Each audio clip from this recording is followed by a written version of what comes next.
नमस्कार, मी विशाल पाटील आणि आपण पाहताय न्यूज 18 लोकमत आणि आता पाहणार आहोत सविस्तर बातमीपत्र। मुंबईमधील मुंबादेवी परिसरामध्ये गणपतीचा मंडप उभारण्यावरून एका महिलेला मारहाण करण्यात आल्याचा व्हिडिओ सध्या व्हायरल होतोय। मारहाण करणारा व्यक्ती हा मनसेचा उपविभाग प्रमुख असून त्याचं नाव विनोद अर्गिले असल्याची माहिती मिळते। या प्रकरणी महिलेने पोलिसात तक्रारही दाखल केलेली आहे।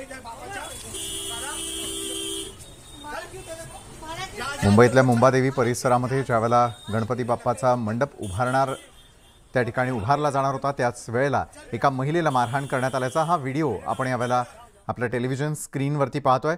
हा व्हिडिओ सध्या चांगलाच व्हायरलही होताना दिसतोय। मारहाण करणारा व्यक्ती हा मनसेचा उपविभाग प्रमुख असून त्याचं नाव विनोद अर्गिले असल्याची माहिती देखील समोर येते। विशाल पाटील आमचे प्रतिनिधी यावेळेला आपल्या सोबत जोडले गेलेले आहेत, अधिक माहिती देतात आपल्याला। विशाल, विनोद अर्गिले असं या मारहाण करणाऱ्या व्यक्तीचं नाव आणि मनसेचा तो पदाधिकारी असल्याचं देखील समोर येताना दिसतंय। काय नेमकं प्रकरणाचे आपण दृश्यांच्या माध्यमातून आपल्या सर्व प्रेक्षकांना दाखवतोय? विशाल मनसेच्या पदाधिकाऱ्याकडनं ही मारहाण झालेली आहे संबंधित महिलेला। खरं तर प्रकरण असं आहे की कामाठीपुरा गल्ली नंबर 8 मध्ये ही घटना घडलेली आहे। त्या ठिकाणी जे गणेश मंडळ आहे त्या मंडळांना प्रत्येक राजकीय पक्ष स्वागताचे बॅनर देत असतात किंवा स्वागताचे फलक देत असतात। याच बॅनर उभारणीवरनं संबंधित महिला आणि विनोद अर्गिले यांच्यामध्ये वाद झाला आणि विनोद अर्गिलेंकडनं संबंधित महिलेला ही मारहाण करण्यात आलेली आहे आणि संबंधित घटना ही 28 तारखेला घडलेली आहे। संबंधित या पदाधिकाऱ्याला आता अटक होण्याची सुद्धा दाट शक्यता आहे, कारण का कलम 509 अंतर्गत गुन्हा सुद्धा दाखल होण्याची शक्यता आहे। दहशत माजवण्याचा प्रकार यावरून विनोद अर्गिले यांना अटक होण्याची शक्यता आहे। त्यामुळे जो स्वागताचा बॅनर उभारण्यात येणार होता याच बॅनरच्या उभारणीच्या वादावरून विनोद अर्गिले यांनी संबंधित महिलेला मारहाण केली आणि त्यानंतर दोघांकडून एनसी ही पोलीस ठाण्यात दाखल करण्यात आलेली आहे। मात्र मुंबई पोलिसांच्या वरिष्ठ अधिकाऱ्यांकडून संबंधित विनोद अर्गिले यांना अटक करण्याचे आदेश दिल्याची सूत्रांकडून बरोबर आहे। एका बाजूला अटक होतीये विशाल, मात्र राज ठाकरे संबंधित प्रकरणाची दखल घेतील का? महिलांवरती हात उगारणारा मनसैनिक असू शकतो का? अगदी थोडक्यात विशाल। नक्कीच विशाल सर, ज्या पद्धतीने राज ठाकरेंची महिलांच्या बाबतीत सन्मानाची भूमिका जी आहे ती आपल्याला पाहायला मिळते। त्यामुळे या पदाधिकाऱ्यांनी जी महिलेला मारहाण केलेली आहे त्यामुळे संबंधित पदाधिकाऱ्यावरती काय कारवाई केली जाते किंवा पक्षातून हकलपट्टी केली जाते का हे पाहावं लागणार आहे। विशाल, नक्कीच धन्यवाद आपण दिलेल्या सविस्तर माहितीसाठी।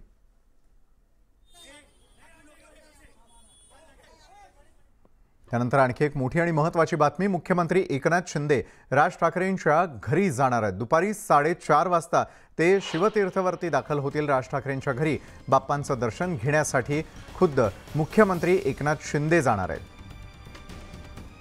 यंदा राज ठाकरे यांच्या नव्या घरामध्ये पहिल्यांदाच गणपती बाप्पा विराजमान झालेल्या त्यांच्या आगमनाप्रित्यर्थ त्या ठिकाणी दर्शन घेण्याच्या निमित्तानं राज्याचे मुख्यमंत्री एकनाथ शिंदे हे राज ठाकरेंच्या घरी जाणार आहेत।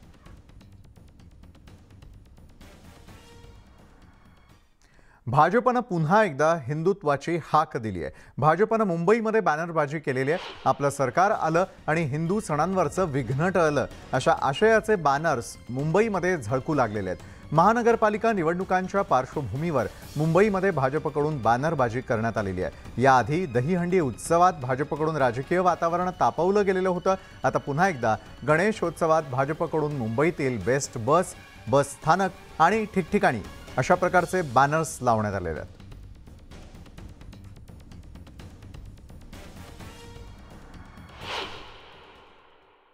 हिंदुत्वाच्या मुद्द्यावरती भाजपकडून संपूर्ण मुंबई शहरात बॅनरबाजी करण्यात आलेली आहे। आता मी दादर परिसरात आहे।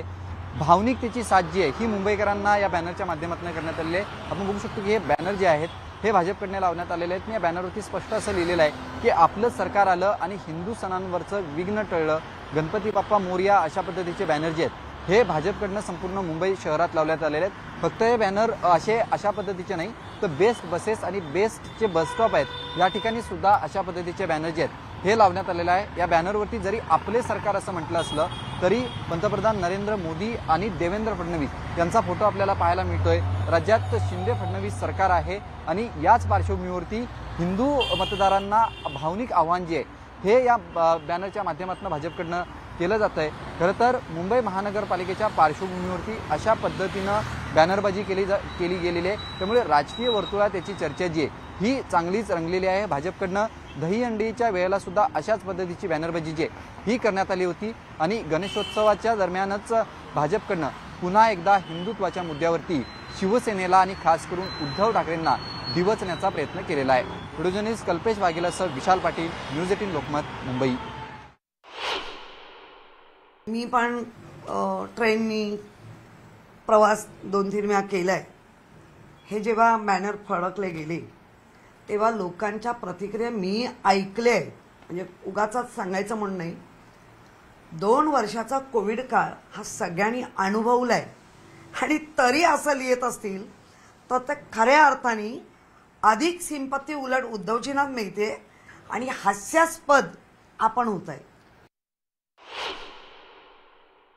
खरं तर हास्यास्पद स्वतःचेच फोटो लावून स्वतःचा प्रचार करणारं भाजप इव्हेंटबाज याचा प्रत्यय आज मुंबई शहरामध्ये आपल्याला हे सगळे बॅनर पाहिल्यानंतर पाहायला मिळते आहे। त्यांचे फोटो कोणी लोक नाही लावत आहे, आपलं सरकार आले, जनतेचं सरकार आलेलं हे फोटो ते स्वतःच लावतात आहे आणि त्याच्यामुळे स्वतःची पाठ स्वतः ठुपटून घेण्याचा प्रत्यय आता मुंबईकरांना आणि महाराष्ट्राच्या जनतेला भाजप प्रणित ईडी सरकारचा येतो आहे आणि ते त्यांचं दुर्भाग्य आहे।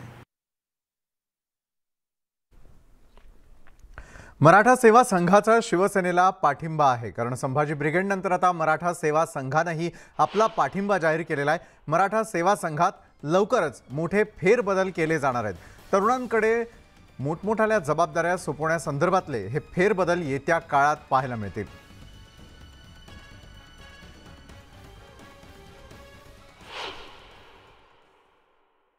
संभाजी ब्रिगेड आणि शिवसेना ही जी युती झालेली आहे ही वैचारिक युती आहे आणि प्रबोधनकार ठाकरेंचा विचार घेऊन चालणारे शिवसेना आणि पुरुषोत्तम खेडेकरांचा विचार घेऊन चालणारा संभाजी ब्रिगेड हे एकत्र येऊन पुढे मराठा सेवा संघ यांना सत्तेवर आणण्यासाठी प्रमुख भूमिका आम्ही निभावणार आहोत। आमचे 1 कोटी सदस्य या युतीच्या पाठीशी राहून यांना 2024 मध्ये महाराष्ट्रामध्ये शिवसेना आणि संभाजी ब्रिगेड सत्तेवर आणण्याचा प्रयत्न मराठा सेवा संघ निश्चित करणार आहे। बाळासाहेबांचा मुलगा म्हणून लोकांना किती वर्ष ब्लॅकमेल करणार आहात? शरद पवारांच्या मांडीवरती बसलात तेव्हा बाळासाहेबांच्या विचारांची आठवण झाली का, अशी घणाघाती टीका माजी पर्यावरण मंत्री रामदास कदम यांनी उद्धव ठाकरेंवर केली आहे। उद्धव ठाकरेंच्या महाराष्ट्र दौऱ्यानंतर आपणही राज्यामध्ये दौरा करून जनतेला नेमकी वस्तुस्थिती सांगणार असल्याचं आव्हानही त्यांनी दिलेलं आहे। तसंच विनायक राऊतांनी आधी शिवसेनेमध्ये उरलेत तेवढे आमदार सांभाळावेत असंही प्रत्युत्तर दिलंय।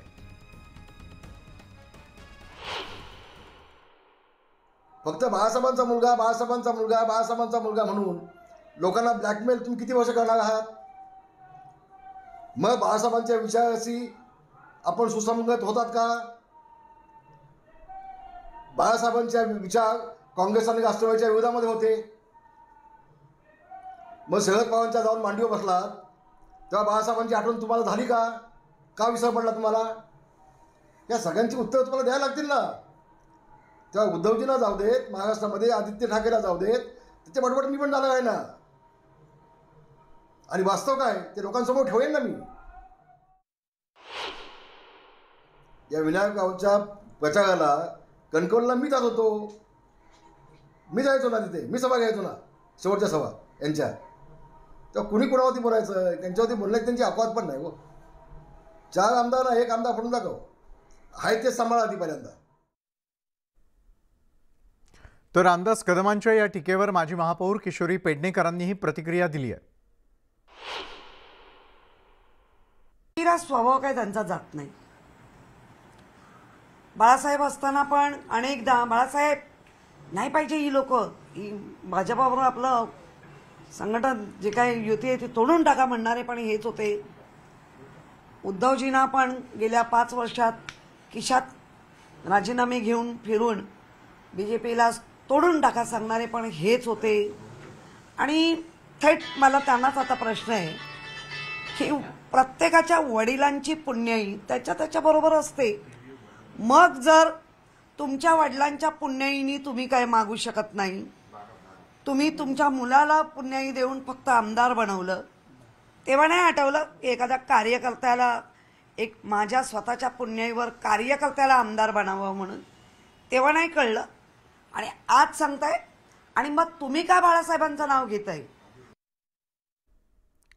काँग्रेस पक्षाच्या राष्ट्रीय अध्यक्षपदासाठी महाराष्ट्रामधील नेत्यांच्या नावावरती जोरदार चर्चा झाली असल्याची सूत्रांनी माहिती दिली आहे। सुशील कुमार शिंदे, नाना पटोले आणि मुकुल वासनिक यांच्या नावावर सोनिया गांधी यांनी चर्चा केली असल्याची सूत्रांची माहिती आहे। सुशील कुमार शिंदे आणि मुकुल वासनिक सोनिया गांधी यांच्या अत्यंत जवळचे आहेत, तर नाना पटोले हे राहुल गांधी यांचे विश्वासू आहेत।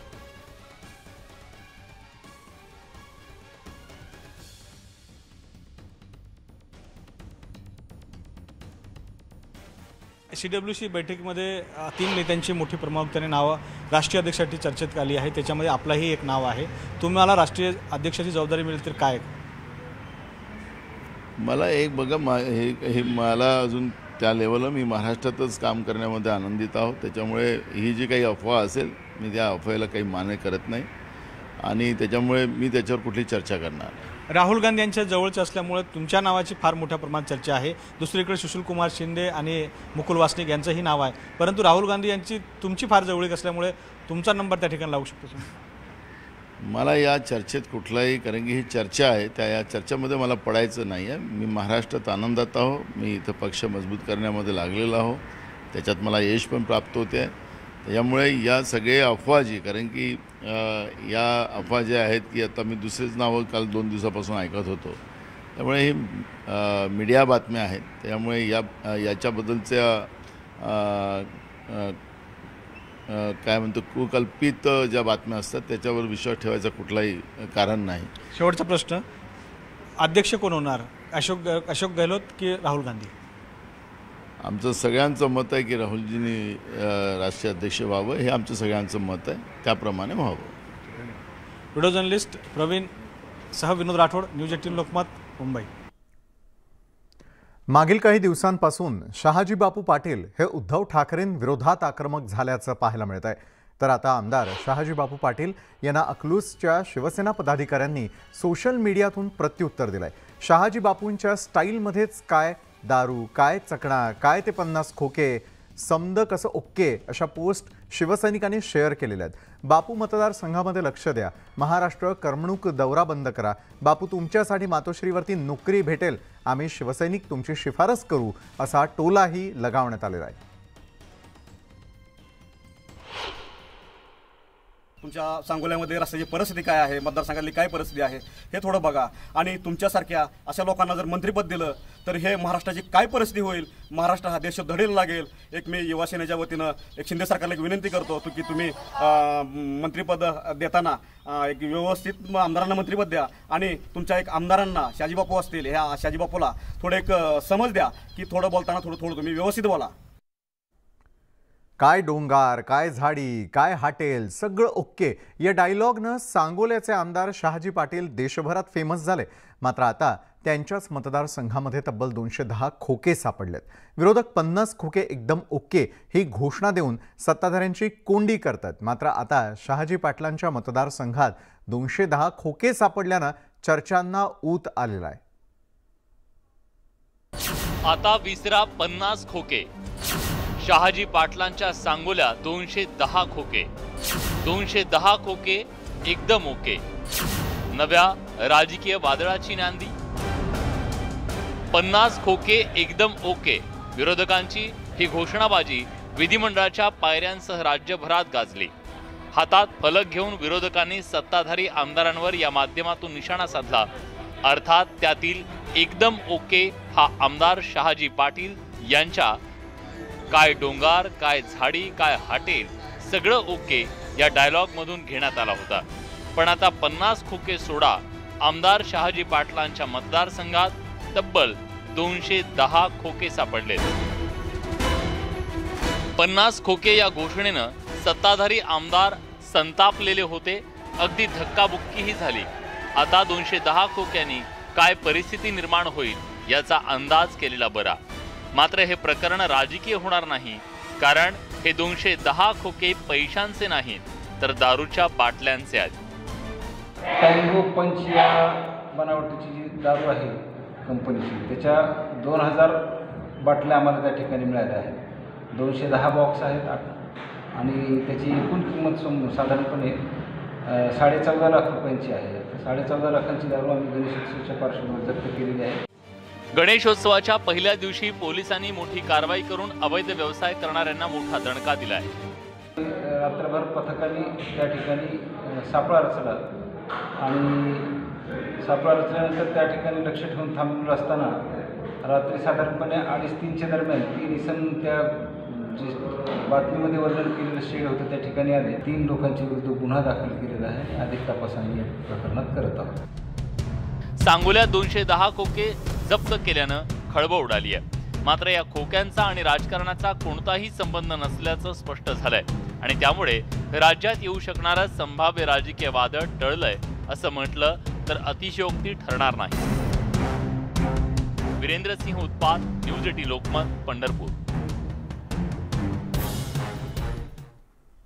गणेशोत्सवाच्या पार्श्वभूमीवरती बीड जिल्ह्यातील परळी इथं विविध कार्यक्रमांचं आयोजन करण्यात आलं. यावेळी राष्ट्रवादी काँग्रेसचे नेते धनंजय मुंडे यांनी या कार्यक्रमातून जोरदार डायलॉगबाजी केली. माझ्या जीवनात अनेक संकटं आली, पण जोपर्यंत माझ्या मातेतील माणसं माझ्या सोबत आहेत तोपर्यंत मी जगात कुणालाही घाबरत नाही, असं विधान धनंजय मुंडेंनी केलं.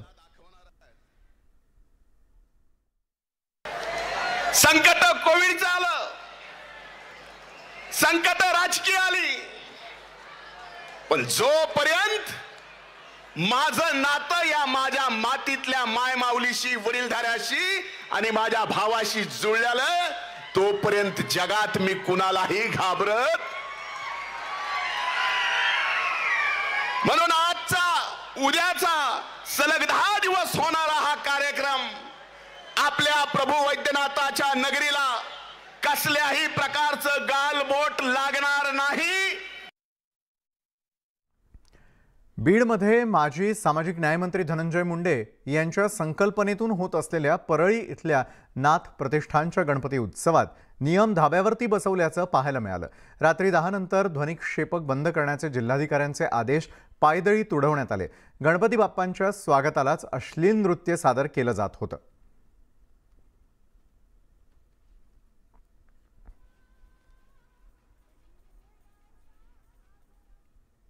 चोर समजून 2 युवकांना गावकऱ्यांनी चांगलाच चोप दिल्याची घटना गोंदिया जिल्ह्याच्या सडक अर्जुनी तालुक्यातील खडकी ब्राह्मणी गावात घडली आहे. अखेर डुग्गीपार पोलिसांना स्वाधीन केल्यानंतर गावकरी निघाल्यानं पोलिसांनी त्यांना सोडलंय. दरम्यान या मारहाणीचा व्हिडिओ प्रचंड व्हायरल होतोय. खडकी ब्राह्मणी गावामध्ये मागील 10 दिवसांपासून शेळ्या चोरीच्या घटना सुरू असल्यानं गावकरी दहशतीत आहेत आणि त्यामुळे गावात अनोळखी व्यक्ती आली की त्यांची विचारपूस केली जात असे. मात्र काल गावात 2 अनोळखी व्यक्ती आले होते. उचित उत्तर न मिळाल्यानं गावकऱ्यांनी हेच व्यक्ती शेळ्या चोर असल्याच्या संशयातून दोन्ही व्यक्तींना लाठ्याकाठ्यांनी मारहाण केली आणि त्यानंतर डुग्गीपार पोलिसांच्या स्वाधीन करण्यात आलं. आता हे मारहाणीचे व्हिडिओ चांगलेच व्हायरल होत असल्यानं याची पोलीस चौकशी करतात.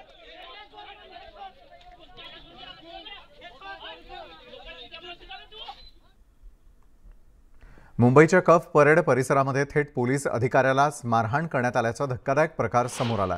या प्रकरणी नौदलाचे 2 आणि ISFच्या 2 अशा 4घांना अटक करण्यात आलेली आहे. पोलीस अधिकाऱ्याला झालेल्या मारहाणीची ही घटना CCTVत कैद झाली आहे. मिळालेल्या माहितीनुसार हे 4ही जवान कप परेड परिसरात टॅक्सीनं फिरत होते आणि यावेळी एका जवानानं टॅक्सीत सिगारेट पेटवली, ज्याला टॅक्सी ड्रायव्हरनं विरोध दर्शवला.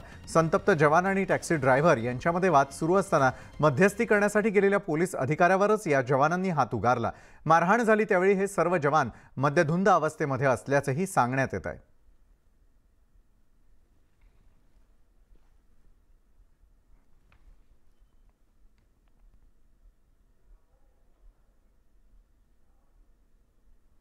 नशा किती घातक ठरू शकते याचं धक्कादायक उदाहरण पिंपरी चिंचवडमधून समोर आलेलं आहे. दारू पिण्याच्या सवयीमुळे एका व्यक्तीनं आपल्या 5व्या मजल्यावरील घराच्या खिडकीतून उतरण्याचा प्रयत्न केला आणि या प्रकारात नशेत असणाऱ्या व्यक्तीचा तोल गेला आणि तो थेट 5व्या मजल्यावरून खाली पडल्यानं त्याचा जागीच दुर्दैवी अंत झाला.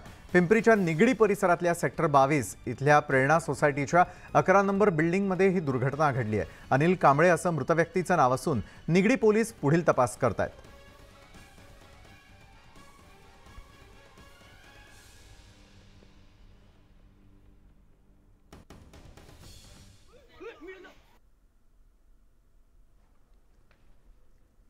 कोल्हापुरामध्ये रेशनच्या धान्याचा बेकायदेशीर साठा केला जात होता आणि या प्रकरणी 5 जणांविरोधात गुन्हा दाखल करण्यात आलाय. आजरा तालुक्यातील चितळे गावात ही घटना घडली. दुकानातील धान्य पोल्ट्री फार्ममध्ये बेकायदेशीर ठेवलेलं होतं. नागरिकांनी कमी धान्य मिळत असल्याची तक्रार दिल्यानंतर प्रशासनाने ही कारवाई केली आहे. आणि यावेळेला कपिल पाटील स्वतः न्यूज 18 लोकमतच्या न्यूज रूममध्ये आलेल्या ज्या ठिकाणी गणपती बाप्पांचं आगमन देखील झालेलं आहे आणि त्यांच्यासोबत यावेळेला न्यूज 18 लोकमतचे संपादक आशुतोष पाटील आणि आमचे इतर सर्व सहकारी आपण पाहू शकताय.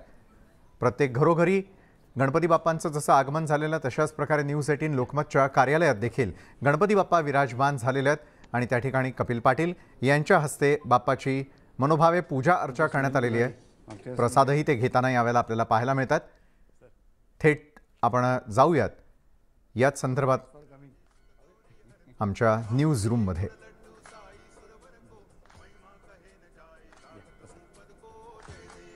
मंत्री कपिल पाटील न्यूज 18 लोकमतवरती अगदी काही क्षणामध्ये आपल्याशी सगळ्यांशी संवाद साधताना देखील पाहायला मिळतील. मंत्री कपिल पाटील हे न्यूज 18 लोकमतच्या यावेळेला कार्यालयामध्ये दाखल झालेले आहेत. तर एकंदरीतच आपण पाहतोय की कशा प्रकारे संपूर्ण 10 दिवस हा बाप्पांचा जल्लोष अशाच प्रकारे सुरू राहणार आहे. आणि कपिल पाटील ज्यावेळेला आपल्या सोबत या ठिकाणी दाखल झालेले आहेत तर त्यांच्या सोबतीनं हा गप्पा गोष्टींचा बाप्पा आणि गप्पा हा विशेष कार्यक्रमही आपल्याला सगळ्यांना न्यूज 18 लोकमतच्या माध्यमातून पाहता येणार आहेत. वळूयात पुढच्या बातमीकडे.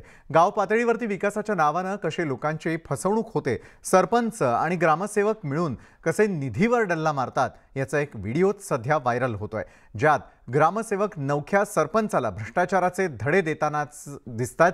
नेमकं हे संपूर्ण प्रकरण नेमकं आहे काय, जाणून घेऊयात भ्रष्टाचाराची पाठशाळा या आमच्या स्पेशल रिपोर्टमधून. खाणं हे तुम्हाला बहाल केलेला अधिकार आहे. ते म्हणणार आहे तर मग आपण हायकिंग कशाला करायचं. तुम्ही चांगलं वागा वाईट वागा कसं वागा, त्याच्यापर्यंत आपण चांगलं वागलो तरी वाईट म्हणतात ना.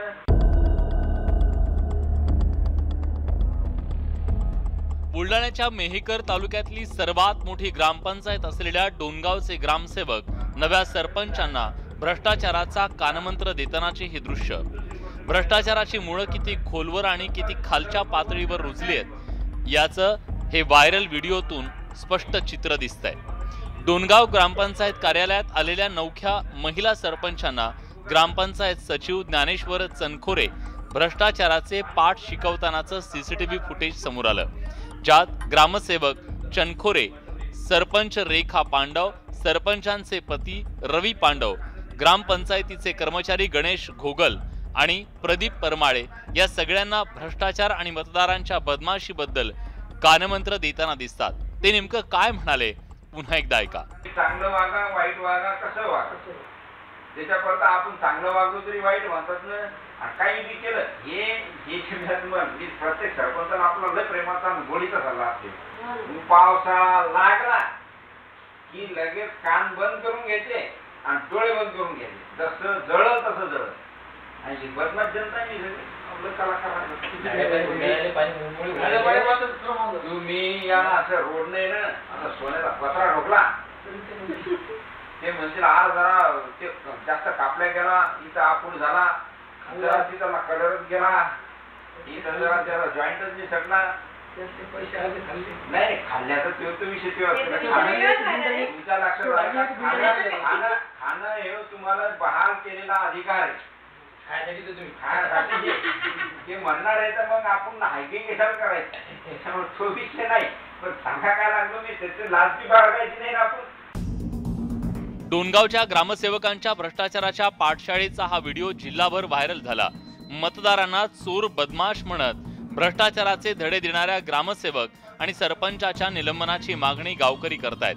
तर व्हिडिओतलं संभाषण बनावट असल्याचं म्हणत ग्रामसेवकांनी सर्व आरोप फेटाळलेत. डोणगाव ग्रामविकास अधिकारी हे जेव्हापासून डोणगाव इथे रुजू झाले आहेत त्यांच्या सर्व कामाची चौकशी झाली पाहिजे आणि ते त्वरित निलंबित झाले पाहिजे.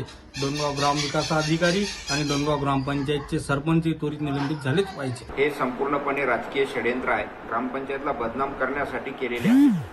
सीसीटीव्ही मध्ये कोणत्याही प्रकारचं ऑडिओ रेकॉर्डिंग होत नाही. हे सर्व मॉर्फ केलेले व्हिडिओ आहेत ऑडिओ मिक्सिंग केलेले व्हिडिओ आहेत. यामध्ये सरपंच ताई आणि ग्रामपंचायत, ग्रामविकास अधिकारी आणि ग्रामपंचायत कार्यालयातील कर्मचारी यांना बदनाम करण्यासाठी हा सर्व प्रकारचा घाट घातलेला आहे. हा व्हिडिओ खरा की खोटा हा तपासाचा भाग आहे. पण जर हा व्हिडिओ खरा असेल तर गाव पातळीवर मतदारांशी कशा पद्धतीचा खेळ करत भ्रष्टाचार केला जातो हे यातून समोर येईल. त्यामुळे जिल्हा प्रशासनाने याची शहानिशा करून भ्रष्टाचाराची शिकवण देणाऱ्यांवर कारवाई करण्याची गरज आहे. राहुल खंडारे, न्यूज 18 लोकमत, बुलढाणा. ब्रेकनंतर आपल्या सगळ्यांचं पुन्हा एकदा स्वागत. मावळमध्ये मागील काही महिन्यांपासून अंधश्रद्धेचा पगडा मोठ्या प्रमाणात वाढलेला आहे. टाकवे बुद्रुकमध्ये बाभळीच्या झाडाला बाहुली बांधून करणी करण्याचा प्रयत्न करण्यात आला. विज्ञानानं मोठी प्रगती केल्यानंतरही बुरसटलेली विचारसरणी कायम असल्याचं स्पष्ट होत आहे.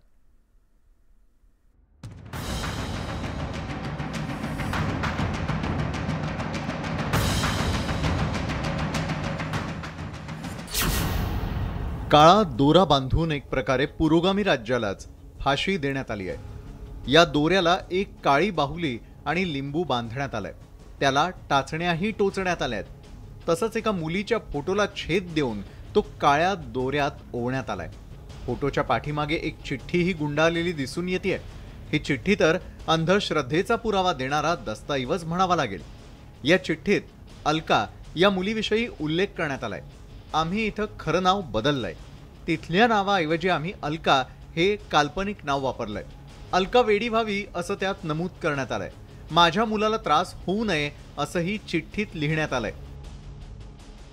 गेल्या 3 ते 4 वर्षापासून अंधश्रद्धेचे मोठ्या प्रमाणात या ठिकाणी जादूटोणं होत असून हे प्रशासनाने याच्याकडं आतापर्यंत जास्त गांभीर्याने लक्ष नाही दिल्यामुळं हे प्रकार वाढत चाललेला आहे. पोलिसांनी जो अंधश्रद्धा प्रसवत आहे अशा लोकांवर कडक कारवाई करावी आणि अंधश्रद्धेपासून लोकांना जागृत करावा अशी मी विनंती करतो. अंधश्रद्धेला पायबंद घालण्यासाठी समाजात शिक्षणासोबतच प्रबोधन करण्याचीही तितकीच गरज निर्माण झाली आहे. ह्याच्या आधी देखील टाकवे गावामध्ये असा प्रकार घडला होता. त्यावेळेला अज्ञात व्यक्तीविरुद्ध गुन्हा दाखल झालेला आहे. असा प्रकार करताना जर तुमच्या आजूबाजूला कोणी व्यक्ती आढळली तर तुम्ही तिथल्या पोलीस स्टेशनशी संपर्क करावा किंवा महाराष्ट्र आणीसशी संपर्क करावा. तर असे कोणी बुवा बाबा मांत्रिक तांत्रिक असतील ह्या भागामध्ये तर त्यांची देखील एक नोंद केली पाहिजे आणि ते असे करणारे प्रकार करणाऱ्या लोकांवर शासनाने कारवाई करावी अशी मागणी आम्ही करत आहोत. अंधश्रद्धेमुळे समाजात दहशत निर्माण होतीये. त्यामुळे असल्या विघातक प्रवृत्तींवरती कठोर कारवाई करण्याची गरज निर्माण झाली आहे. गणेश दुडम, न्यूज 18 लोकमत, मावळ. अहमदनगर जिल्ह्यामधील शिर्डी परिसरात धुवाधार पाऊस झालाय. रात्रभर मुसळधार पावसानं सर्वदूर हजेरी लावली. ओढे, नाले तसंच नद्यांना या ठिकाणी जे रस्त्यांना देखील नद्यांचं स्वरूप प्राप्त झालेलं आहे. शिर्डीतील शासकीय विश्रामगृह, प्रसादालय आणि महावितरण कार्यालयास पाण्याचा वेढा पडलेला आहे. मोठ्या प्रमाणात पाऊस झाल्यानं रस्त्यांवरील अनेक दुकानांमध्ये पावसाचं पाणी शिरलं तर अनेक ठिकाणी पाणी साचलेलं आहे. शिर्डीसह संगमनेर, कोपरगावसह अनेक ठिकाणी पावसानं हजेरी लावली आहे.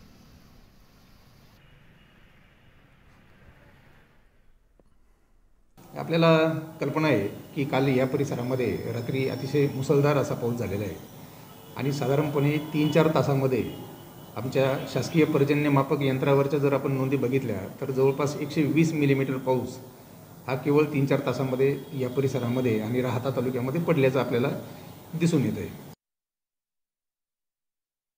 सकाळी पाणी 7:30 ते 7 वाजेपर्यंत पाणी एकदम घरामध्ये गेलं सगळं पूर्ण आणि जे आपण घरामध्ये राहतो ते घरातल्या आपल्या संसारोपयोगी वस्तू सगळ्या भिजलेल्या आहे आणि बाकी काही आमच्या घरामध्ये सारं फ्रीचं झालं. पाण्यामध्ये पुरं भांडे बिंडे सारे पाण्यात काही वाहून गेले, काही दाणे सांडले, सारं नुकसान झालेलं आहे. किती सदस्य आहे तुमच्या घरात? आमचे फक्त 2च. ते अतिक्रम झालं त्याच्यामुळे आमच्या घरामध्ये पाणी घुसू राहिलं. आमची अशी अवस्था झालेली आम्ही रोडवर आलेलो आहे. आम्हाला खाया प्यायला घरामध्ये काही नाही. आता त्यांनी नाश्ता पॅकेट आणलं, चहा पाणी आम्हाला दिलेलं आहे. आता हे लेकरं बाळ आम्ही घेऊन कुठे बसणार आहे आम्ही सांगा. शिवारपर्यंत जो वडा आहे त्याचं रुंदीकरण सगळं अख्खं अतिक्रमण करून बुजून टाकलेलं आहे आणि आता ही व्यवस्था यावर्षी जर नाही झाली तर आम्ही आता निवेदन देऊन उपोषणाला प्रशासनाच्या विरोधात बसणार आहोत.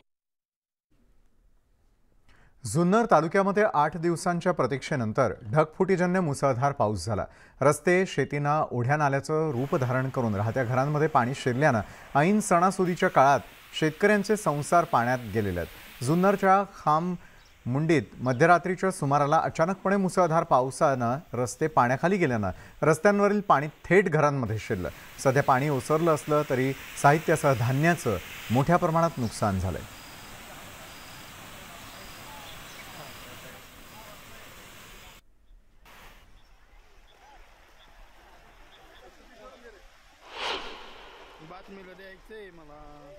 पुणे जिल्ह्याच्या आंबेगाव तालुक्यामधील चास इथे रात्री झालेल्या ढगफुटी सदृश्य पावसानं गावातील मुख्य चौकातील रस्त्यांना पाण्यामुळे अक्षरशः ओढ्यांचं स्वरूप प्राप्त झालं. गेल्या 15 दिवसांपासून विश्रांती घेतलेल्या पावसानं रात्री अचानकपणे जोरदार पाऊस आल्यानं बळीराजाचं मोठं नुकसान झालंय.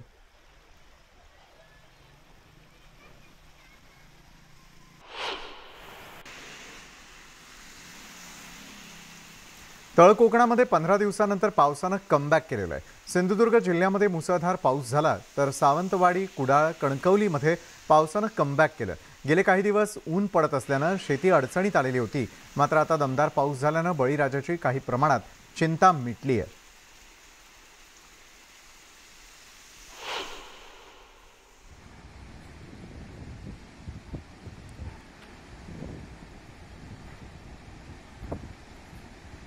मालेगाव नांदगाव भागामध्ये असलेल्या गिरणा धरणाच्या पातळीमध्ये वाढ झालेली आहे. तर गिरणा धरण हे 97% इतकं भरलं आहे. धरणाचा 6 पैकी 1 वक्र दरवाजा 1 फुटानं उघडण्यात आलेला आहे आणि त्यातून 1222 क्युसेक वेगानं पाणी नदीपात्रामध्ये सोडण्यात आलंय. धरणामध्ये पाण्याचा साठा वाढल्यास आणखी दरवाजे उघडण्याची शक्यता असल्यानं नदीकाठच्या गावांना सतर्कतेचा इशारा देण्यात आलेला आहे.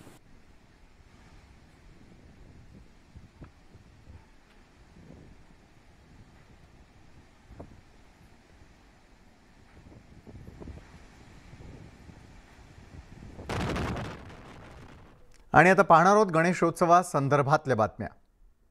तर आज 1.5 दिवसांच्या गणपती बाप्पांचं विसर्जन होत आहे.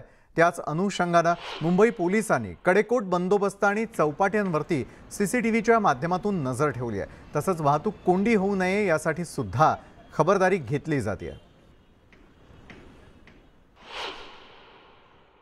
आपल्यासोबत मुंबई पोलीस अपर पोलीस आयुक्त ज्ञानेश्वर चव्हाण आहेत. त्यांच्याकडनं आपण सविस्तर माहिती घेणार आहोत. सर, खरं तर गिरगाव चौपाटी असेल, दादर चौपाटी असेल किंवा अन्य चौपाटी जे आहेत आज 1.5 दिवसाच्या बाप्पाला निरोप दिला जातोय. कशा पद्धतीनं तुम्ही तयारी केलाय, कारण का मोठी गर्दी आज होऊ शकते? 1.5 दिवसाच्या गणेश विसर्जनाच्या अनुषंगाने विशेषतः घरगुती गणपती आहेत ते लाखोच्या संख्येने आज विसर्जनासाठी आमच्याकडची दादर माहीमच्या चौपाटी आहे तिथे मोठ्या संख्येने येतात. त्याचप्रमाणे शीतल तलाव आहे कुर्ल्याला आणि सायनचा तलाव आणि कृत्रिम तलाव जवळपास 60-70 आहेत. त्या ठिकाणी विसर्जन होईल. 5 DCP आणि जवळपास 5,000चा फोर्स आम्ही सेंट्रल रिजनमध्ये तैनात केलेला आहे. आमचं प्रमुख उद्देश आहे की सुरक्षित वातावरणामध्ये हे विसर्जन व्हावं. नागरिकांची सुरक्षा, विसर्जन स्थळाच्या ठिकाणची सुरक्षा आणि रहदारीचं योग्य ते नियमन या दृष्टीने आम्ही आमच्या फोर्सला सूचना दिलेल्या आहेत. त्याप्रमाणे ब्रीफिंग केलेलं आहे आणि मुंबई पोलीस दल आणि विशेषतः सेंट्रल रिजनमधलं पोलीस दल हे या दृष्टीने सुसज्ज आहे. कायदा सुव्यवस्था बिघडू नये किंवा कुठचाही अनुचित प्रकार घडू नये म्हणून CCTV जे आहेत ते चौपाट्यांवरती लावलेले आहेत. ते कशा पद्धतीने केलेले आहेत, त्याच्यावरती कंट्रोल कशा पद्धतीचा आहे? CCTV चौपाट्यांवर आहेतच. आमच्या प्रमुख मार्गांवरचे जे CCTV आहे त्याचं सेंट्रल रिजनचं कंट्रोल रूम, त्याचप्रमाणे मुंबईचं जे मेन कंट्रोल रूम आहे तिथूनही CCTV मार्फत मॉनिटरिंग केलं जातं आणि ज्या ठिकाणी रहदारीची कोंडी झालेली आहे की कुठे अनुचित प्रकार घडतोय तर त्याची माहिती त्वरित दिली जाते. जे महत्त्वाचे गजबजलेली ठिकाणं आहे त्या ठिकाणी आमच्या CCTV कॅमेरा व्हॅनसुद्धा आहेत ज्याच्या मार्फत गर्दीमधल्या संशयित व्यक्ती, वस्तू किंवा वाहनांच्या हालचालींवर आम्ही नियंत्रण ठेवू आणि लक्ष ठेवू. दोन्ही वाहतूक विभाग आणि पोलीस स्टेशनचे कर्मचारी या दोघांचंही आहे, कारण गर्दीचं नियंत्रण करताना वाहतुकीचं नियमन करणं आणि ते जास्तीत जास्त सुरळीत कसं राहील या दृष्टीनेच आमचे प्रयत्न राहणार आहेत आणि त्यासाठी अतिशय चांगला समन्वय दोन्ही विभागात आहे. तर लालबागच्या राजाला भाविकांनी अर्पण केलेल्या सोन्या चांदीच्या दागिन्यांची आणि निधीची आजपासून मोजदाद सुरू करण्यात आली आहे. लालबागचा राजा गणेशोत्सव मंडळानं बँक ऑफ महाराष्ट्र आणि महानगर बँकच्या कर्मचाऱ्यांच्या साह्यानं ही मोजदाद सुरू केलेली आहे. लाखोंच्या संख्येनं गणेश भक्त हे लालबागच्या राजाला दान अर्पण करत असतात. त्या सर्वांची आता मोजदाद सुरू करण्यात आली आहे.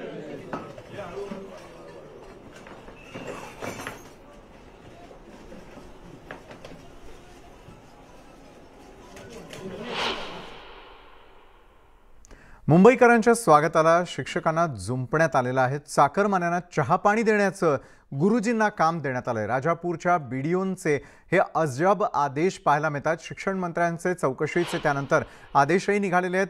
बीडीओंचं डोकं ठिकाणावर आहे का असा सवाल या निमित्तानं उपस्थित होतो, कारण गुरुजींना स्वागताच्या कामाला जुंपण्यात आलेलं आहे. राजापूर तालुक्यामधील शिक्षकांना गणपतीत येणाऱ्या चाकरमानी आणि त्यांचं स्वागत करून चहा पानाची आणि वाहनांची सोय करण्याचे आदेश राजापूरचे गटविकास अधिकारी आणि गट शिक्षणाधिकारी यांनी लिखित पत्र काढून दिले होते. यावर बोलताना दीपक केसरकर यांनी अगोदर चौकशी व्हावी लागेल आणि जर का दोषी आढळले तर आमच्या खात्यामार्फत चौकशी होईल.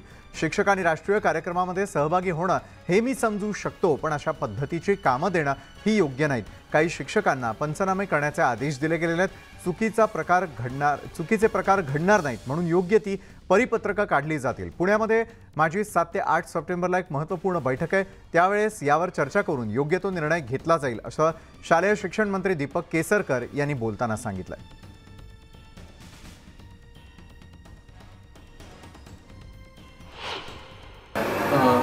शिक्षकांचं काम हे शिकवणे आहे. राष्ट्रीय कार्यक्रमामध्ये त्यांनी सहभागी होणं इथपर्यंत मी समजू शकतो, परंतु अशा तऱ्हेच्या ड्युटीज शिक्षकांना देणं हे योग्य नाही. झालेल्या घटनेची चौकशी होईल. काही ठिकाणी पंचनामे करायच्या कामीसुद्धा शिक्षकांना वापर केल्याचं मला कळलं.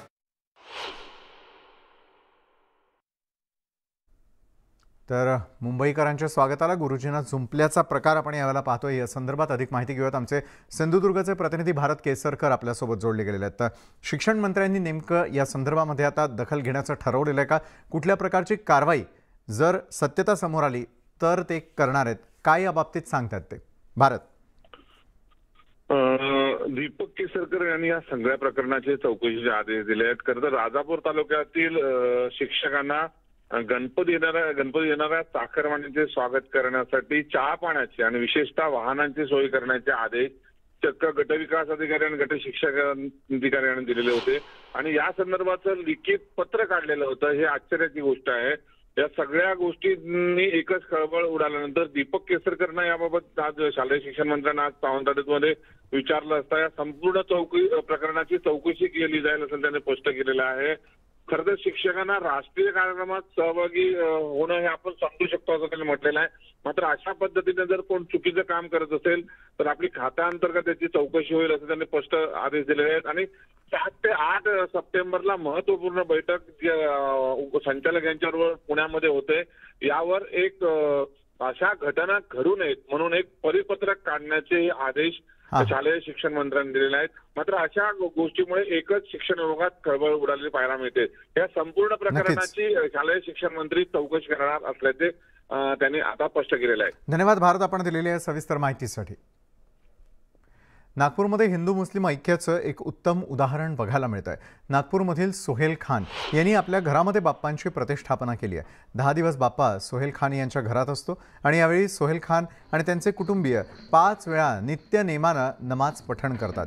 घरातील ज्या ठिकाणी बाप्पा विराजमान असतो त्याच ठिकाणी बाजूला नमाज पठणही केलं जातं आणि त्यामुळे बाप्पांविषयीच्या भक्तीचं एक अनोखं उदाहरण या ठिकाणी पाहायला मिळतं.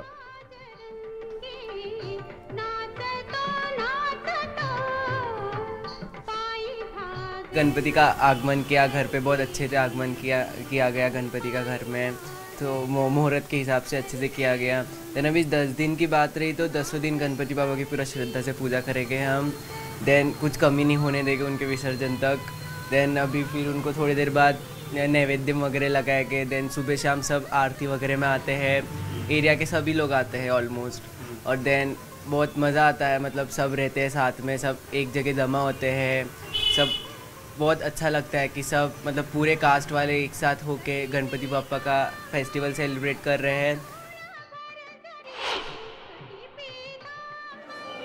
मंत्री राष्ट्रीय समाज पक्षाचे अध्यक्ष महादेव जानकर यांनी श्रीमंत दगडूशेठ हलवाई गणपतीचं दर्शन घेतलेलं आहे.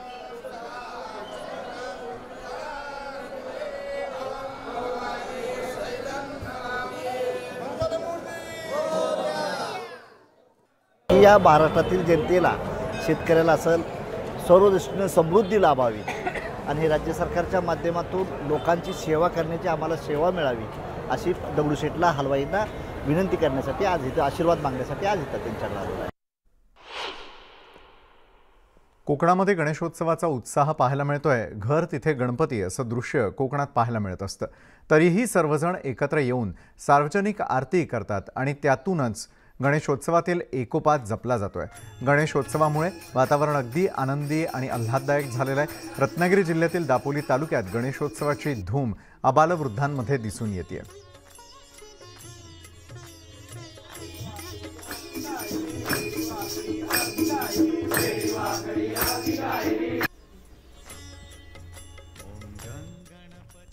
अभिनेता सलमान खानची बहीण अर्पिता खानच्या घरी देखील गणेशोत्सव साजरा करण्यात येतोय. नुकताच सलमान खाननं एक खास व्हिडिओ सोशल मीडियावरती शेअर केला. या व्हिडिओमध्ये सलमान हा गणपती बाप्पांची आरती करताना स्वतः दिसतोय.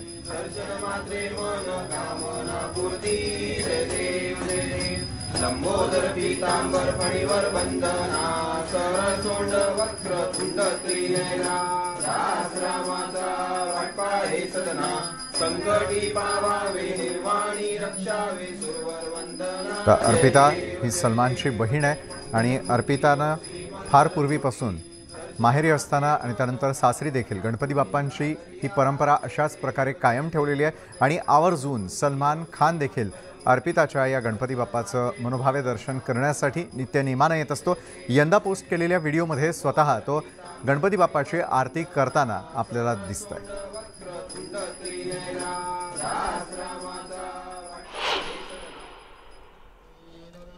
तर प्रसिद्ध अभिनेते प्रसाद ओक यांनी सपत्नीक श्रीमंत दगडूशेठ हलवाई गणपतीचं दर्शन घेतलंय.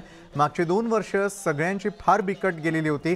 खूप अवघड परिस्थितीत आपण सगळे गेलेलो आहोत. तर बाप्पाच्या आशीर्वादाने यावर्षी सगळं सुरळीत झालेलं आहे. भविष्यामध्ये सर्वांचं आरोग्य चांगलं राहू दे अशी प्रार्थना प्रसाद ओक यांनी बाप्पा चरणी केली आहे.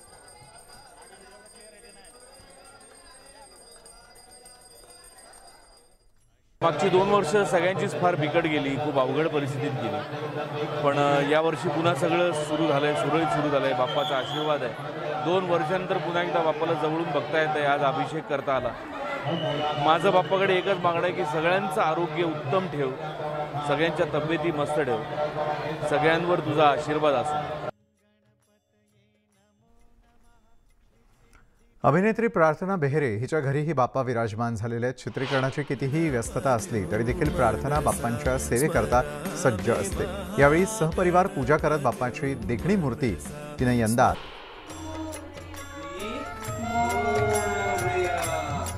तर अभिनेता कश्मीर महाजनी यांनीही विधिवत पूजा करत सहपरिवार गणपती बाप्पा स्थापित केलेले आहेत. गणपती बाप्पा मोरया. आता आपण बाप्पाची पूजा केल्यानंतर घरातले जे वडीलधाऱ्या व्यक्ती असतात म्हणजे आपली अम्मी, तिथे जाऊन आपल्याला नमस्कार करायचा असतो. यावर माझ्याबरोबर सावकाश सावकाश आणि आपण खाली शाबाश शाबाश. आता यावर एक मिनिट टाईप करूया. आता अजून एक वडीलधारी. तर टीव्ही मालिकेमधील प्रसिद्ध चेहरा रुपाली भोसले हिनं तिच्या वसईच्या घरी दरवर्षीप्रमाणे गणपती बाप्पांची स्थापना केली. एक कलावंत म्हणून या कलेच्या देवतेनं सगळ्यांना उत्तम काम करण्याची संधी द्यावी अशी प्रार्थना रुपालीनं केलेली आहे. गणपतये नमो नमः. श्री सिद्धिविनायक नमो नमः. अष्टविनायक नमो नमः. गणपती बाप्पा मोरया. तर अभिनेते गोविंद नामदेव यांच्या घरीही वाजत गाजत बाप्पांची स्थापना करण्यात आली. यावेळी कोरोनानंतर पुन्हा एकदा बॉलिवूडमधील सगळ्या वर्गाला रोजगार मिळू दे अशी प्रार्थना त्यांनी बाप्पांच्या चरणी रुजू केली.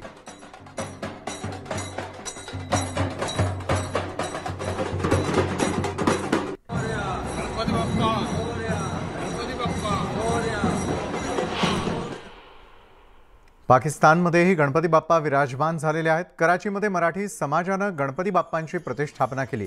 बाप्पांची मनोभावे पूजा केली जाते आणि त्यामुळे गणेशोत्सवाचा उत्साह कराचीमध्येही बघायला मिळतोय.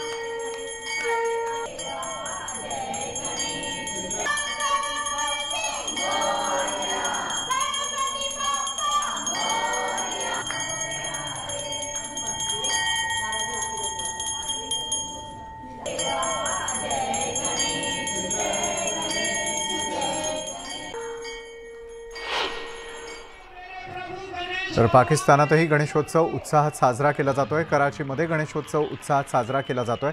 भक्तिभावानं बाप्पाची आराधना त्या ठिकाणी अनेक जण करताना आपल्याला पाहायला मिळतात.